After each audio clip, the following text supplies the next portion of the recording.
Om Namah Shivaya. I'm Swami Jnaneswariananda from the Sivananda Yoga Vedanta Centers here at the Ashram, Sivananda Yoga Farm in Grass Valley, California. We've been doing some videos on the asanas that we call part of our basic sequence. Last time I went over the shoulder stand and shoulder stand cycle, and today I wanted to start with a little bit about the shoulder stand for people that have trouble coming up on their shoulders, or have neck problems, or other things that are keeping them from doing the full shoulder stand. And then we'll follow that with a little bit about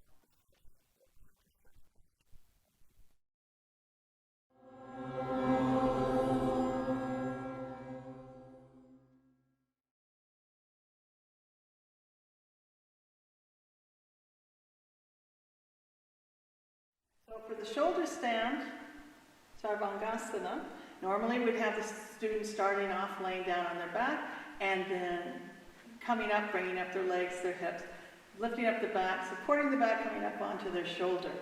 This would cause a deep bend in the back of the neck bending chin towards the chest. And for some people that's too much on the neck, or they are unable to bring the hips up and it's uncomfortable, or they just may have fear of coming up onto their shoulders. So if in any of those cases, we never force a student, or we always let them feel that they're always in control. And one of the things we can do so they get some of the benefit of the shoulder stand, even if they're not coming up on their shoulders, is to do a little bit of the wall. So here with Sham's starting off as we would have the student.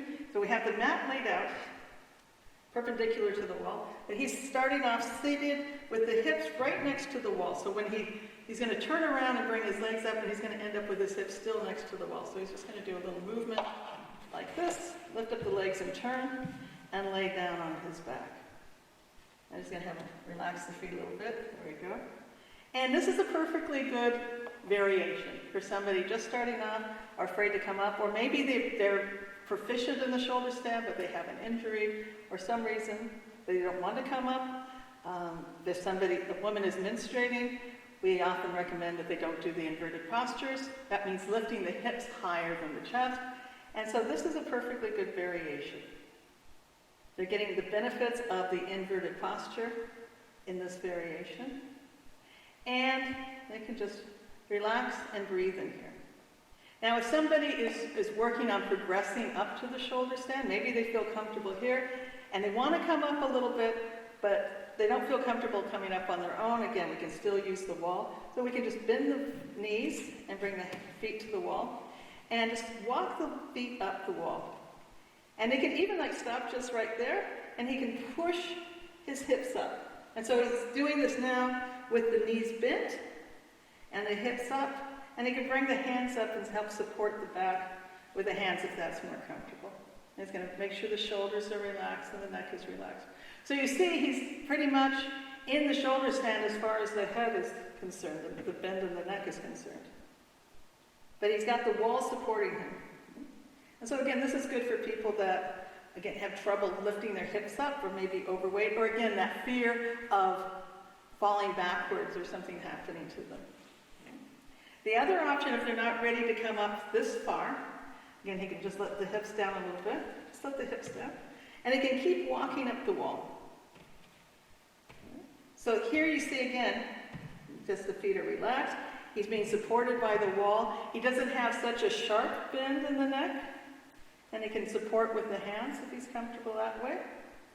And just relaxing and breathing. So I want to see nice abdominal breaths, Sean. Very good. Relaxing and breathing.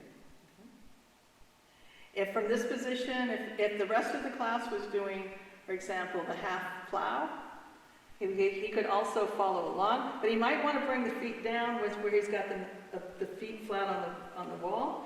And then when I say bring the right leg back, you can lift up the right leg and just bring it back as far as you can. Very advanced. And coming back up. And the same with the left leg. And so if we're alternating that, they can continue alternating. While others are doing the plow, they can continue just doing this alternating with the right leg. And up, and the left leg. And up, so they can make it a dynamic. And then after a few of those, they can just bring the right leg down and just hold it. Right? And again, not having to push it very far, but just as far as they feel comfortable doing it. And coming back up. And the left leg. And over. Having it rest and relax. Breathe. And coming back up. And when they're ready to come down, they just release the legs, look back, bring the hips down. And sometimes people want to relax like that with their legs up on the wall, but he can just come over and then lay down and relax in Shavasana. Legs apart, palms up away.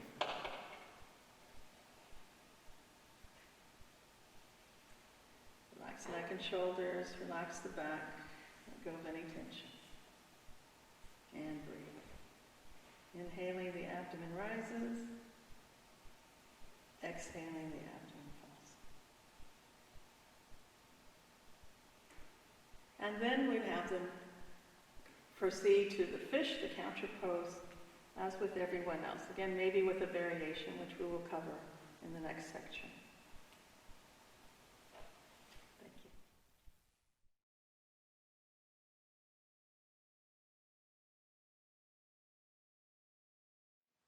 So one more shoulder stand variation I wanted to discuss is what we call the candle.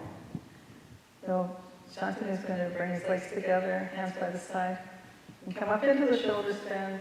As he inhales, lift up the legs, lift up the hips, support the back, and come up. And he can do a little breaths and relax the shoulders and neck and come up higher if he likes. And so in the candle, what we want to find is it's all about balancing. So the legs are straight. And you see how he's got this very nice line, straight line from the shoulders through the hips, the knees, the ankles. And then to do the candle, let's just start by taking the hands off of the back, leaving the shoulders, on the elbows on the floor. And you see how nice and balanced he is? He may have to make a little adjustments to balance. And then he brings the hands up, right up parallel with the legs. And a classic pose is to do it with the hands in Chin Mudra. Let's do it. I'd like to do that. Very good. Very good. So he's high enough on his shoulders, and his back is straight enough that he can pretty much keep the same line. Okay, he's tilted a little bit because he no longer has the hands to support. And so you just have to tilt a little bit back to move the center of gravity away from the back a little bit. Very nice. All right, so go ahead and bring your hands back on your back. Let's imagine that he can't come up this high. So we're going to have him just come down a little bit more. Now, one of the problems, you can make it a little more exaggerated. Yes. But one of the problems that happens is students that can't come up very high, notice that the center of gravity is shifted back behind them. Okay? So his hips are back here. And to compensate for that, he should have his legs bent a little bit over the head until he can find a place where it's balanced. And he's not having to use any tension or anything to hold it. The hands are supporting the back. And we want him to keep that balance. And one of the things you can do to test is just say, like, can you take your hands off of the back? And I wouldn't necessarily have him come up in the candle, although he may be able to. But just even to test like that, to make sure he feels balanced. They can adjust the legs so he doesn't feel any tension in the neck or the shoulders. Very good.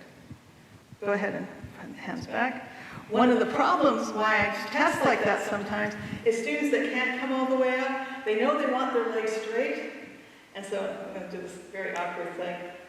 No, keep your hips where they are, but just try to straighten your legs. Not coming higher on your shoulders. This is hard to imitate if you can do the shoulders down well. And is that comfortable? No. But students will really try because they think, I'm supposed to have my legs up straight. But you have your legs up straight when your shoulders are up straight. So if your hips are behind your shoulders, you want to have, you're going to bend at the hips a little bit and counterbalance it by having back here. All right? Again. Posture should always be comfortable and steady. That 99% of the time means balanced, if not 100% of the time. I'm just giving myself leeway for 1% in there somewhere. Okay. And it's perfectly fine. Make sure you encourage the student that it's perfectly fine to be like this. Don't feel like you have to pick them up or make them go up higher. Just let them breathe and relax so they feel comfortable coming up a little bit higher. We haven't bent the knees to the forehead. Again, lowering the center of gravity. They can adjust themselves a little bit higher in the shoulders and come back up when they feel ready. Always let them find the posture. And as always, coming up, you really lower the legs down. Hands on the floor, use the hands like brakes, roll onto the back, one vertebra at a time. And relax in Shavasana. And from here, if the shoulder stand cycle was completed, we would go into Matsyasana, the fish.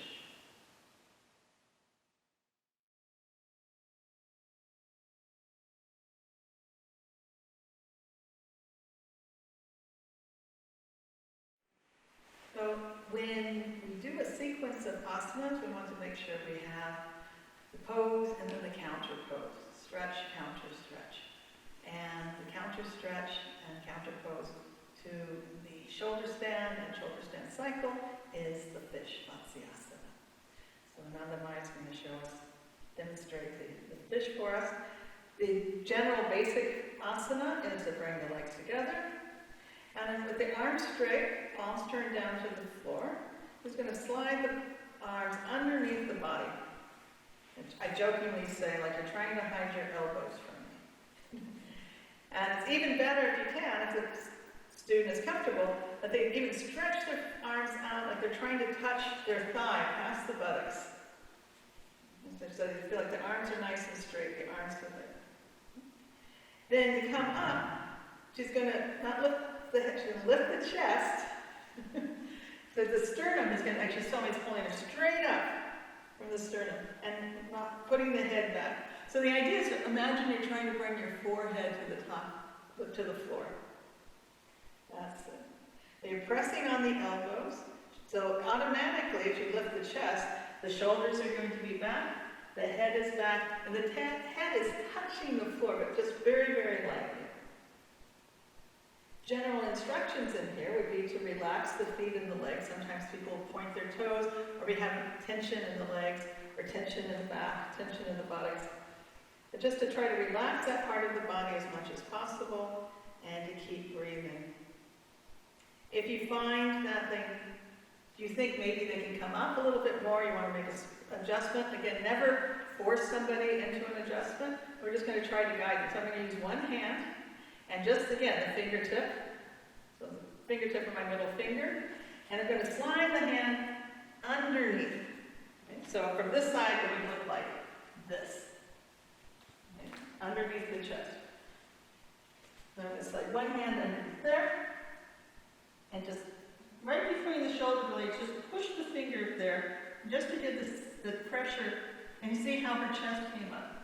And then I can also, with the other hand, again, just the fingertip at the hairline there, just give the indication of moving the head back a little bit. Verbal instructions, press with the elbows, chest open, shoulders back, and the head touching very, very lightly. They shouldn't be putting a lot of weight on the head in this position. And then, of course, the breathing instructions. Inhale deeply.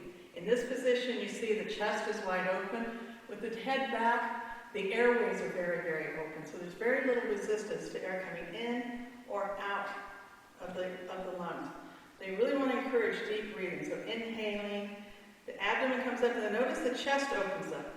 Shoulders go back. And then exhaling, trying not to collapse, keeping that open chest and shoulders, letting the abdomen come down, and again, inhaling. So it's a good opportunity to change out the lungs, the area of the lungs. As we know, it's a counter stretch from the shoulder stand. We have the head bent forward in that one, here the head's bent back. But it's also very good for compromised breathing, for blocked breathing, things like asthma. This can be a big help, opening it up.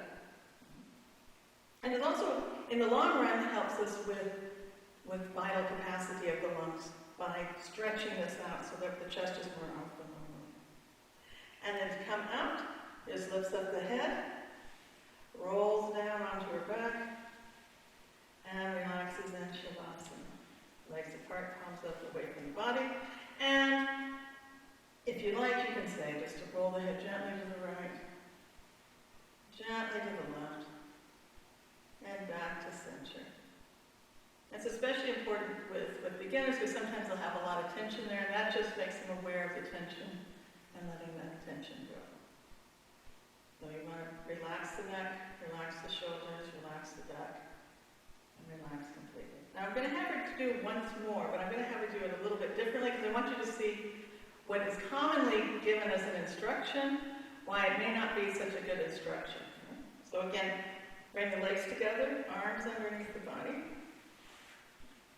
Now, sometimes people say, sit up and look at your feet. So I wanted to start off with that. But notice what happens immediately, and then bring your head back.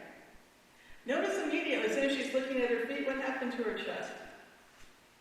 It sinks. Right? So sometimes if people really don't have the idea of picking their shoulders up off of the floor and coming up, that's a nice thing to guide at the first time they do it.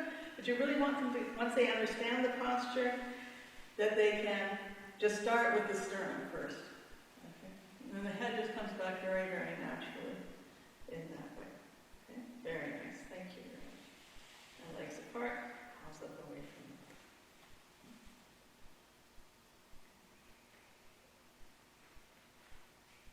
you. A nice visualization you can use in this posture is just like a fish is floating in water. We float in air. Okay? So again, thinking of the prana, having the prana moving by mental visualization, they can imagine that you're not using your muscles to support yourself, it's just the prana supporting you. And each time you inhale, it's like it's buoying you up a little bit more. And it's a very nice visualization. It helps you relax, because again, we focus too much on using our muscles. When we constrict the muscles too much, we block the prana. So we want to keep it open. And so that's a nice way to visualize this, relaxing, being there, and just opening up as much as you can. So thank you very much.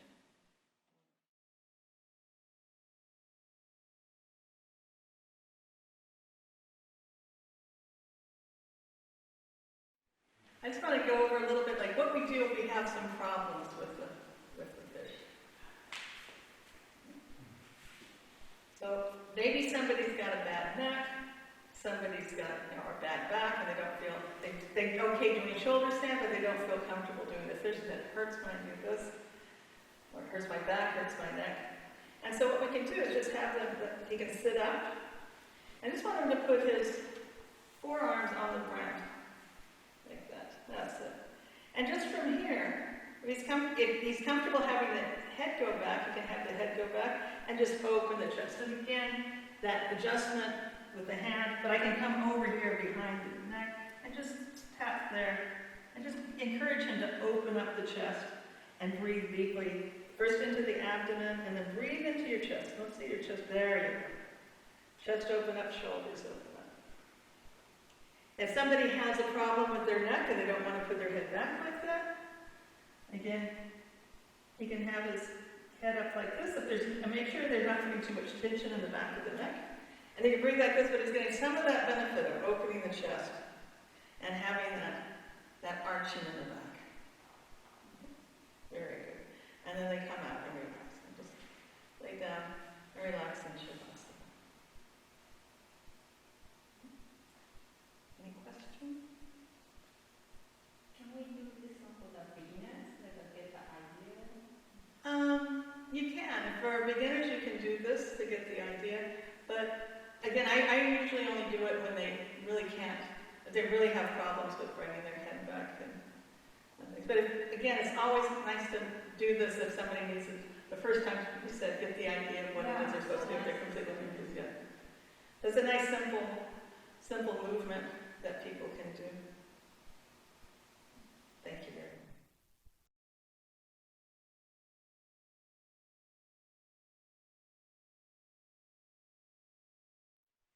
Now we want to look at an advanced variation. An advanced variation would be in Lotus. We start off with the legs apart, palms up away from the body in Shavasana. Sivananda, take a few breaths and relax. And then we're going to have them sit up and put their legs in lotus. And in the lotus variation, it's a deeper bend. It's not just that the legs are in lotus, but it's a deeper bend in the back. What she wants to do, she wants to take hold. Can you take hold of your toes? I want you to use these two fingers. And just, that's it. That's the classic hold. So the classic hold is to use your index and middle finger and take hold of the big toes like this.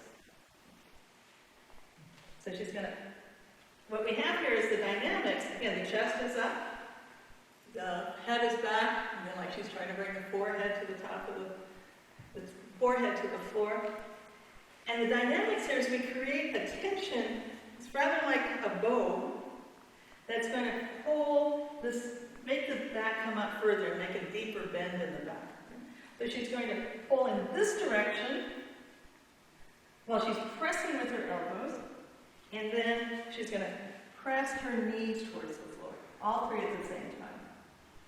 Okay. So it's not quite as relaxed, but again, she shouldn't have tension anywhere else. You'll just be using those muscles, pressing the knees down, pulling the toes up towards the top of the pelvis, and pressing the elbows to the floor. And that's going to naturally lift us back up a little bit more and bring it down. So it's a deeper bend. So you may not recommend this for somebody that's got back problems, even if they can do the lotus. You have to be aware of that. And then she can come out, keep the lotus, you can let go. I'm going to have her come over onto her abdomen, still in lotus. Just flip over.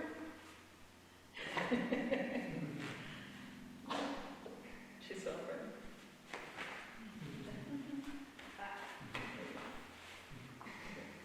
So she's going to turn over, and this is again a counter stretch, okay, just to kind of release some tension, because all of that pulling and pressing the knees down and things can create a little tension. So I'm going to have her bring her hands underneath her chin, and she's going to rest on her elbows, like this. That's it. And just let yourself sink into it, right? And so you should be releasing the tension there, and just taking a few breaths like that. So again, just a nice way to release some of the tension. You notice it's not a counter stretch. She's not bending in the opposite direction, but it's just a place where she can let the tension be released. And then she can come over onto her back and relax in Shavasana.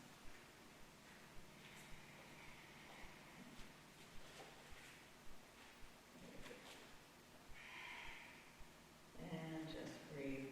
Relax the neck and shoulders. Relax the back.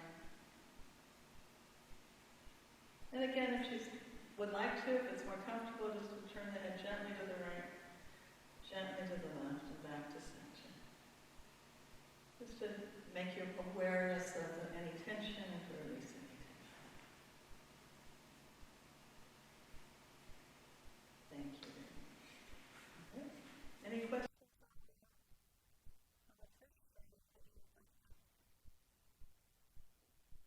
I have seen an instruction after fish to interlace fingers behind the head and gently pull the head up towards and look toward the feet. Yeah, that's sometimes done. I don't always do it. I've done it in the past, especially if somebody has a stiff neck or has trouble being on their shoulders, in the shoulder stand. Sometimes it can just be a gentle introduction to that stretch. And so, but I don't always do it. But you have to be careful when you do this, number one, that they're not really pulling on the head too much. And when they're doing that turn, it's more like you're just bring your left elbow forward, bring your right elbow forward. All right, then rather than this. Okay, so just like move the elbow forward back to center, and the other elbow forward back to center. So I usually put it that way rather than the turn, because then they're just twisting everything. Just a little bit like this. But gently, always gently. students who can't get their elbows or their arms underneath their body. What do you do in that case? Again, they can just come up, if they can try coming up like that. Or we can do the variation like Govinda demonstrated. To come all the way up on the elbows? Yeah, because sometimes that can be shoulder problems and an inability to open up the chest too much. But we would just want to gently introduce them into that opening of the chest. You'll see a similar problem with, like maybe with cobra, they can't bring the shoulders back. So we can do things where they kneel and just bring the hands behind the back and hold them. It's a way of just getting that opening going on. But even when I'm doing variations like that, I do it in the same sequence as if I'm doing the basic postures.